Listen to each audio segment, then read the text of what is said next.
आज जातीय एनसीसी दिवस अवसर में राजगांगपुर सहर राष्ट्रीय विद्यालय Saraswati Devi Mahila Mahavidyalaya Dalmia school Nirmala English school saint Mary girls high school Arvind school मिलित अनुकूल्य आरबी हाई स्कूल परिसर में थिबा वीर शहीद जवान प्रदीप पंडा प्रतिमूर्ति में माल्यार्पण कर श्रद्धांजलि प्रदान करा जाई मार्च पास्ट जरिया लिपलई छक दे ओसीएल परिसर में थिबा उत्कलमणि गोपबंधु दासंग प्रतिमूर्ति में श्रद्धांजलि प्रदान करा जाई एनसीसी पताका उत्कलन करा जाइथिला।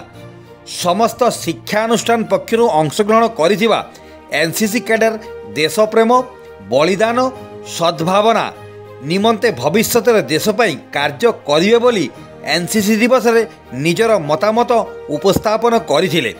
समग्र सहर लॉन्ग लिव एनसीसी ध्वनि रे कंपी उठिथिला। एनसीसी दिवस अवसर में जातीय सांस्कृतिक कार्यक्रम अनुष्ठित करा जाई उपस्थित समस्त अतिथि को भव्य स्वागत समर्थना प्रदान करा जाइथिला।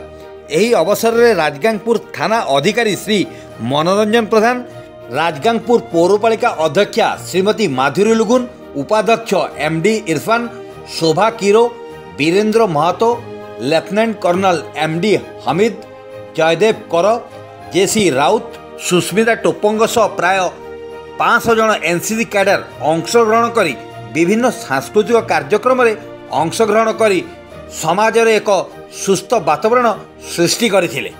सुंदरगढ़ जिला राजगांगपुर देवव्रत मित्रंग रिपोर्ट क्रांति ओडिशा।